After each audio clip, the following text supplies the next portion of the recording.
Bismillahirrahmanirrahim. Assalamualaikum warahmatullahi wabarakatuh.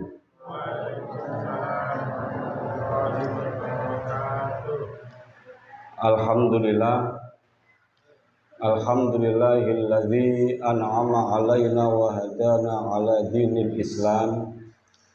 Asyhadu an la ilaha illallah wahdahu la syarikalah wa asyhadu anna Muhammadan abduhu wa rasuluh la nabiyya ba'dah.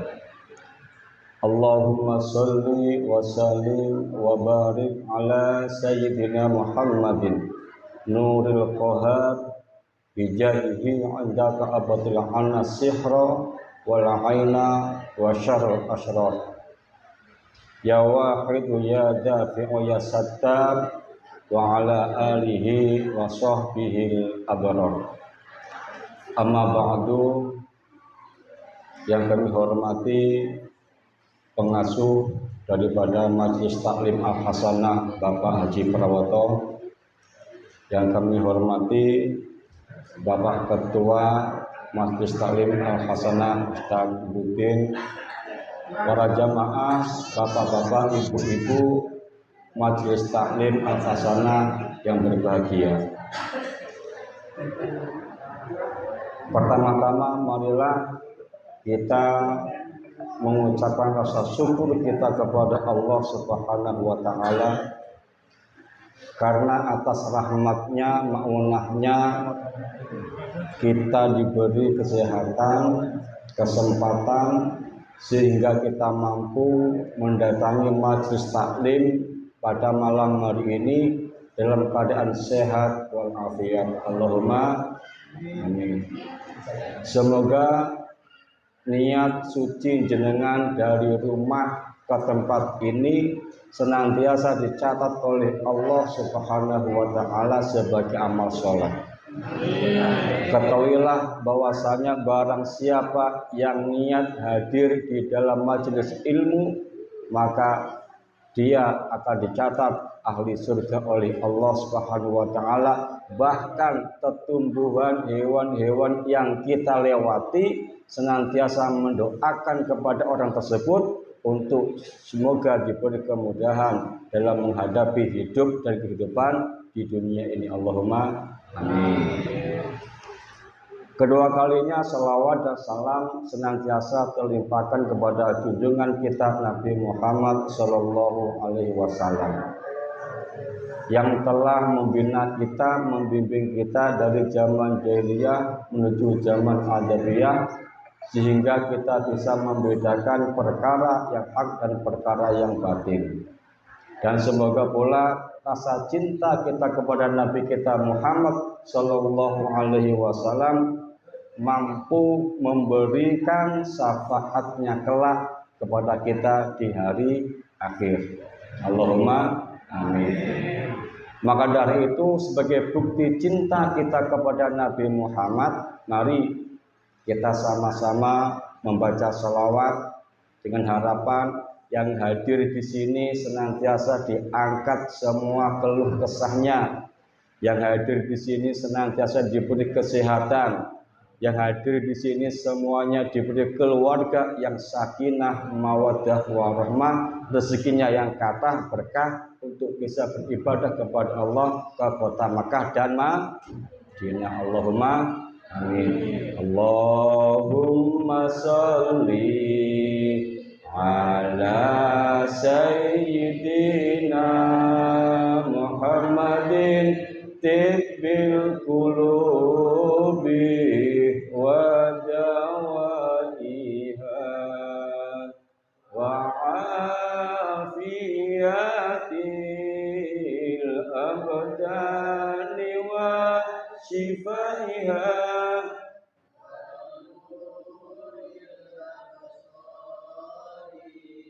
wa diyaiha wa ala alihi wa sahbihi wa sallim.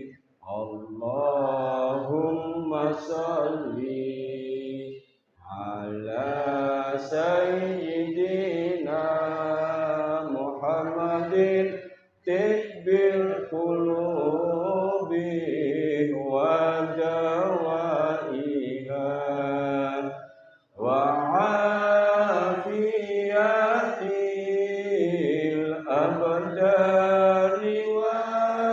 صفائها ونور الأبصار وضيائها وعلى آله وصحبه وسلم. Alhamdulillah, semoga wujud cinta kita kepada Nabi Muhammad, nur Nabi Muhammad datang kepada kita dan mengangkat semua penyakit-penyakit yang ada pada diri kita. Allahumma amin.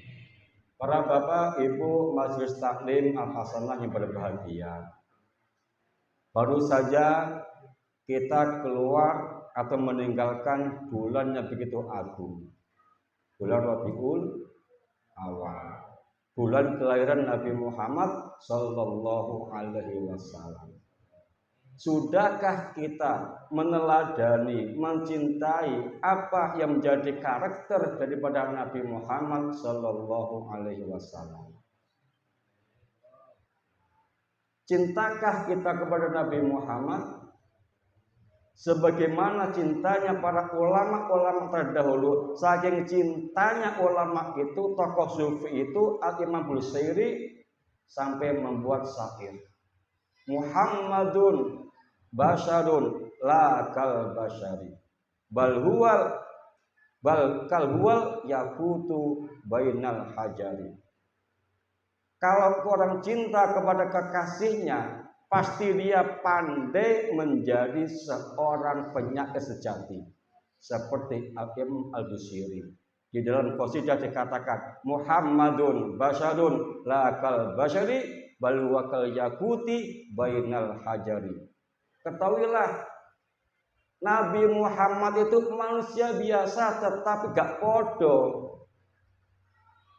Nabi Muhammad itu seperti manusia biasa tetapi tidak sama dengan kita. Bal huwa kal yakuti bainal hajari. Nabi Muhammad itu laksana permata di antara bebatuan. Nabi Muhammad itu laksana permata seperti di antara bebatuan. Saking cintanya, Imam Al-Busiri mengatakan seperti itu.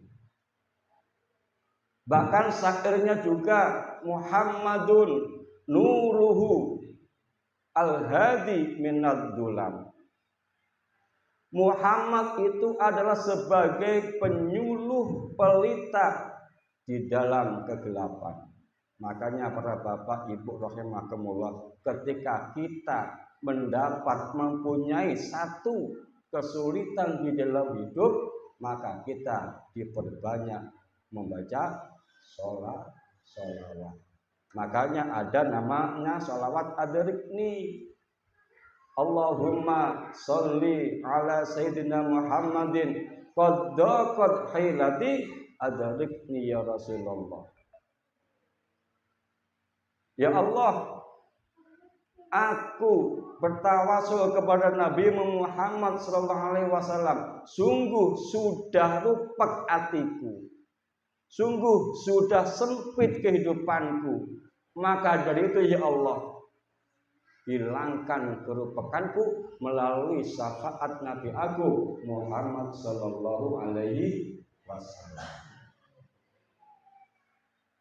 Atau ketika jenengan punya penyakit, Muhammadun nuruhul hadi minad dulam.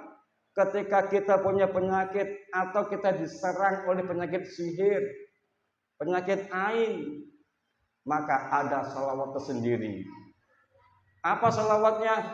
Allahumma sholli wa sallim wa barik ala sayyidina Muhammadin nuril qahar bijadihi indaka abtil anna sihra wal aina wa syarrul asrar ya wahidu ya dafi' ya sattar wa ala alihi wa sahbihil abrar.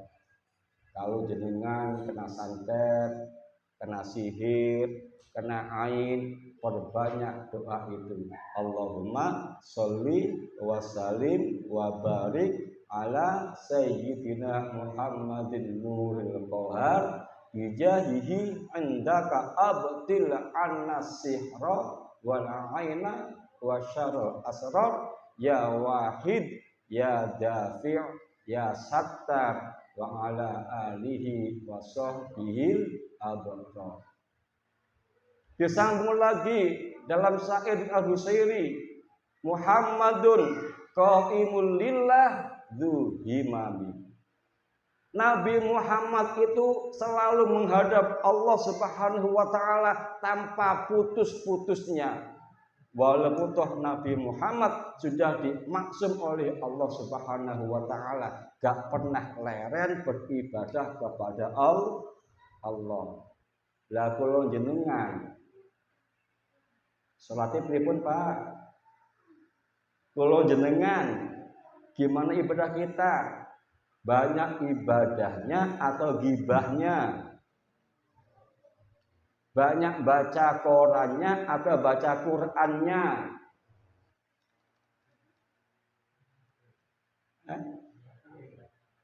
Banyak main HP-nya. Kita akui kok. Nabi Muhammad saja yang sudah maksum oleh Allah Subhanahu wa taala senantiasa menghadap Allah, bertawajuh kepada Allah Subhanahu wa taala. Bahkan ketika mau meninggal pun Nabi Muhammad mengatakan ummati ummati ummati, mesak norek umatku piye. Nabi Muhammad seperti itu. Makanya untuk memupuk rasa cinta kita kepada Nabi Muhammad Sallallahu Alaihi Wasallam yang kita teladani, yang kita rayakan setiap tahunnya, maka Al-Imam Junaid Al-Baghdadi memberi pesan kepada kita. Apa pesannya?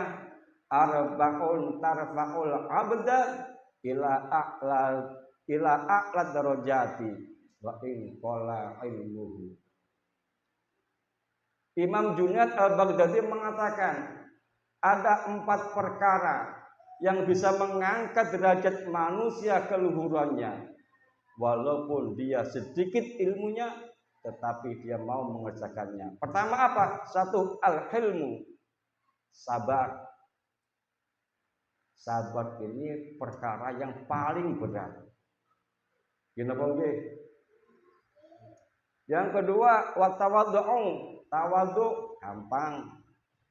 Yang ketiga, wasakha, dermawan. Yang ketiga adalah yang keempat, husnul khuluq, berbudi pekerti yang baik. Kita akan bahas 2 ini saja. Mengapa? Karena sabar dan husnul khuluq adalah satu perbuatan yang ringan diucapkan tetapi sangat amat berat untuk dilakukan. Ngomong gampang, sabar. Sing lakoni angel. Makanya arba'un tarfa'ul abda ila a'la darajati wa in qala ilmuhu. 4 perkara yang akan mampu mengangkat derajat manusia walaupun toh dia sedikit ilmunya. Pertama adalah al-hilmu, bersabar atas segala musibah yang diberikan kepada Allah Subhanahu wa taala. Yang kedua at-tawadhu. Yang ketiga as-sakha. Yang keempat adalah husnul khuluq.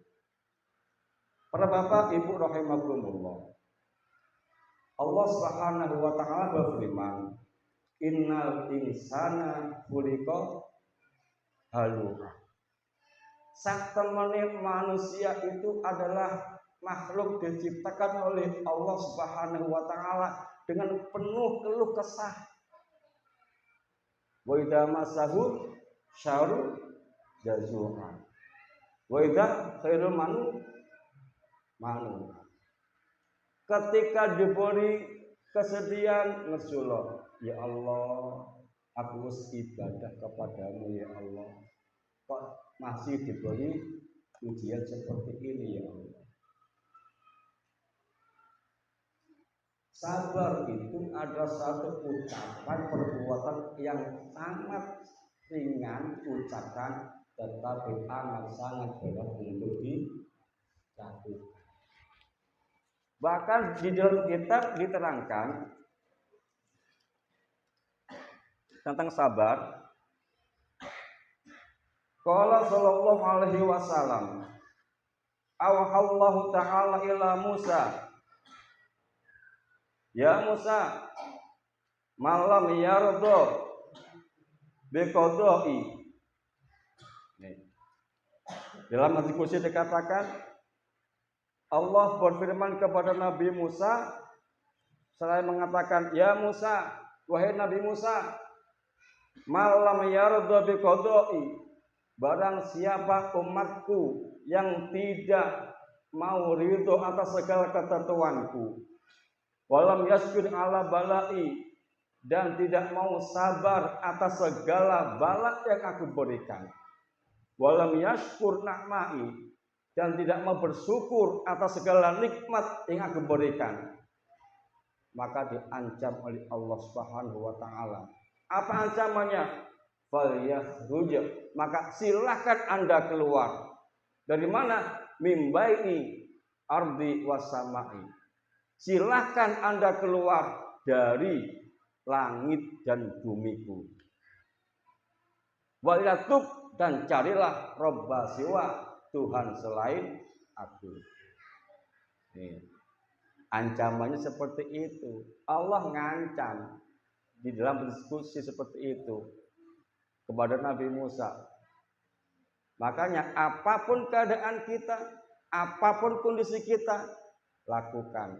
Wasta'inu bisabri wassalah. Jadikan sabar dan sholat sebagai penolong utama dan pertama kita kepada Allah Subhanahu wa ta'ala. Yakinkan diri kita di dalam surah Al-Insyirah, inna ma'al usri yusra, fa inna ma'al usri yusra. Allah tidak pernah berjanji. Allah tidak pernah berjanji ujian itu mudah, tetapi Allah selalu berjanji setiap kesulitan pasti ada solusinya. Para bapak, ibu rahimakumullah. Kemudian yang paling berat lagi adalah husnul khuluq, berakhlak baik. Allah Subhanahu wa taala melalui Nabi Muhammad sallallahu alaihi wasallam bersabda, "Aktsaru ma yudkhilun nasal jannah." Kebanyakan orang-orang dimasukkan surganya Allah dua perkara sebabnya setelah iman dan sebagainya. Pertama apa? Taqwallah wa husnul khuluq. Kalau kita sudah takwa kepada Allah Subhanahu wa taala dan berbuat baik kepada sesama, maka kunci surga sudah ada pada tangan kita. Mana hadisnya? Aktsaru ma yudkhilun nasal jannata taqwallah wa husnul khuluq. Hadis rawahu at-Tirmidzi wal Hakim. Takwa Allah itu bagaimana sih? Takwa kepada Allah apa? Mengerjakan segala perintah Allah dan menjauhi segala larangan Allah Subhanahu wa taala. Imtitsalul awamiri wa ijtinabun nawahi. Mengerjakan semua perintah Allah dengan penuh kesadaran, keikhlasan, dan menjauhi semua larangan Allah hanya semata-mata mengharap ridho Allah Subhanahu wa taala. Yang kedua, husnul khuluq, berbuat berbaik, berbudi pekerti yang baik. Ketemu konco senyum, ketemu konco senyum. Kalau kita belum bisa memberi atau kita belum bisa menjaga sakit hatinya tetangga kita, saudara kita, maka ingat satu hal, amirin nasa bisalah, pergaulilah temanmu, pergaulilah saudaramu, pergaulilah tetanggamu bisalah dengan 3 perkara. Pertama apa? Illam tanfa'uhu fala tadurruhu. Ketika hadirnya diri kita belum bisa memberi manfaat kepada saudara kita, kepada teman kita, kepada tetangga kita, fala tadurruhu, maka jangan pernah membahayakan tetangga kita dengan ucapan-ucapan kita, dengan tingkah laku kita. Yang kedua, fa illam tafrahuhu fala tahzanu. Ketika kita belum mampu membuat tetangga kita merasa bahagia dengan kehadiran kita, fala tahzanu, maka jangan kau buat saudaramu itu bersedih dengan omongan kita, dengan tingkah laku kita. Dan yang terakhir, fa illam tamtuhu fala tadnuhu. Ketika kita belum bisa memuji kebaikannya teman kita, fala tamtuhu, maka jangan kau cela saudara kita yang belum bisa berbuat baik. Kalau kita rajin sholat, jangan pernah mencela teman kita yang belum sholat. Doakan saja, atau kita berpositif thinking. Dia nggak sholat di sini, mungkin dia jamaah di rumahnya sama keluarganya. Kan gitu, lebih enak. Makanya ada tombol hati. Yang tombol hati iki dilakoni, insya Allah gede rasane. Oke.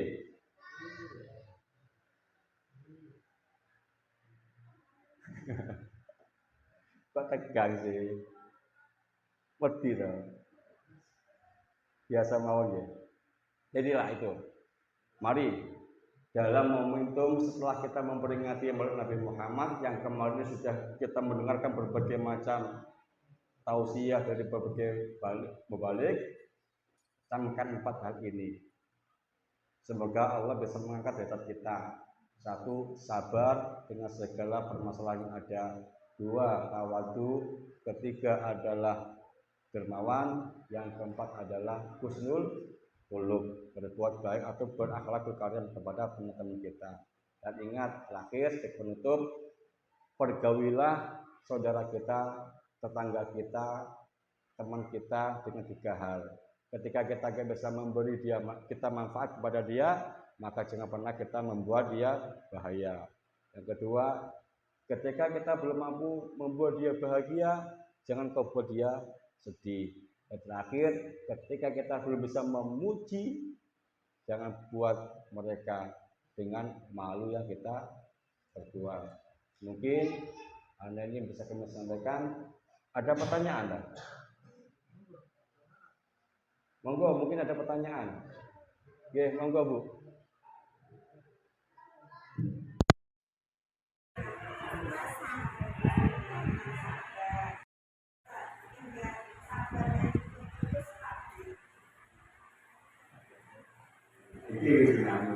Pertanyaannya enteng.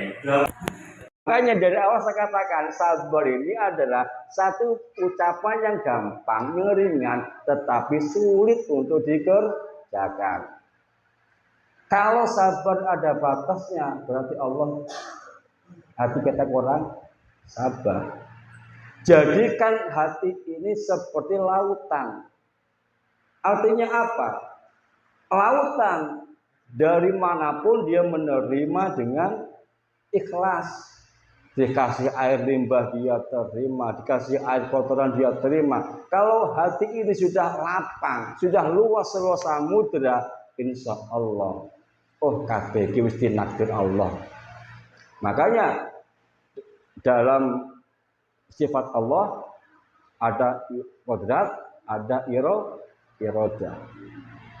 Irodah kodrat atau kodrah irodah ini tak lepas daripada bagaimana kita meyakini kesabaran itu ada. Fasabrun jamil. Yakinlah sabar adalah keindahan. Itu firman Allah Subhanahu wa taala. Lah, piye carane? Kan gitu, Pak. Kembalikan kepada Allah Subhanahu wa taala. Makanya rukun iman ada percaya dengan adanya takdir, takdir baik maupun takdir buruk. Seperti itu. Mungkin itu Pak Ji. Memang sih pertanyaannya enteng, tapi jawabannya sing abot iki.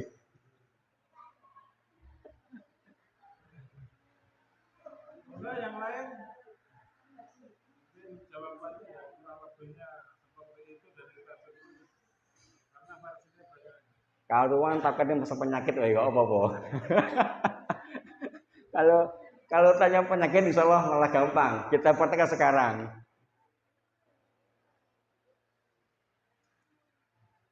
Jadi tipsnya nerima aja ya. Nerima wae. Nerima yang pandum. Intine nerima yang pandum. Tipsnya nerima yang pandum ya. Nerima lah. Sama ketika kita diuji sama Allah satu penyakit.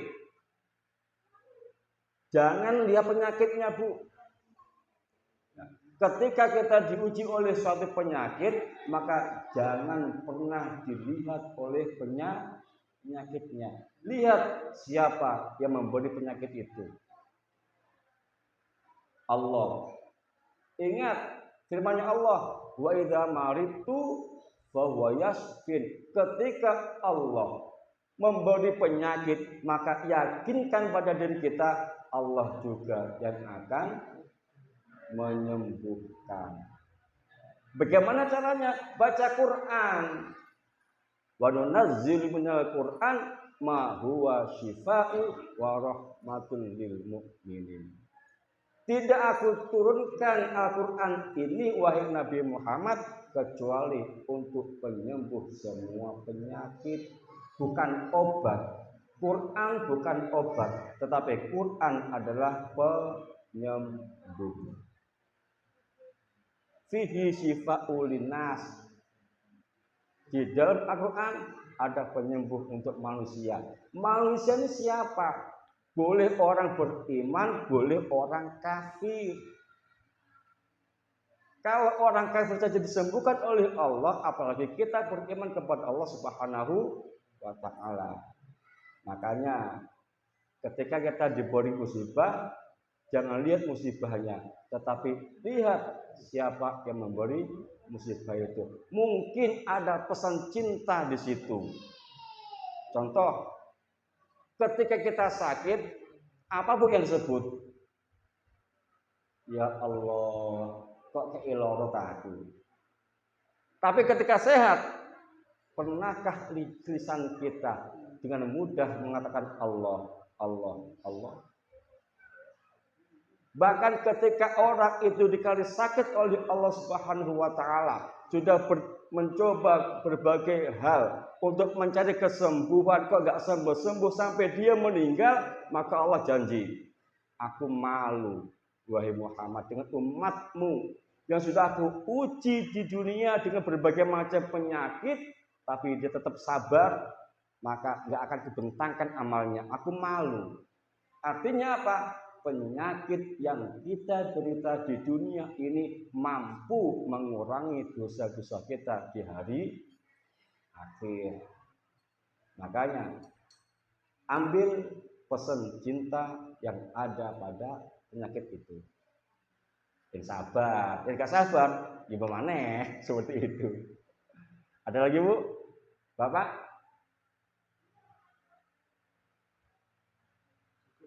Cukup nggih?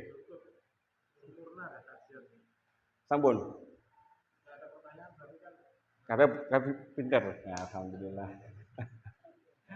Nggih, nggih. Semoga apa yang saya sampaikan sebelum tadi bisa membawa manfaat kepada kita semuanya. Bila mana ada kekurangan, kesalahan baik dalam tutur kata, mohon maaf yang sebesar-besarnya. Semoga Allah ridho dengan pertemuan ini, dengan kajian ini, sehingga kita diberikan oleh Allah Subhanahu wa taala kehidupan yang indah. Allahumma Amin. Sekian dari kami. Wallahu muwaffiq ila aqwamit thoriq. Assalamualaikum warahmatullahi wabarakatuh.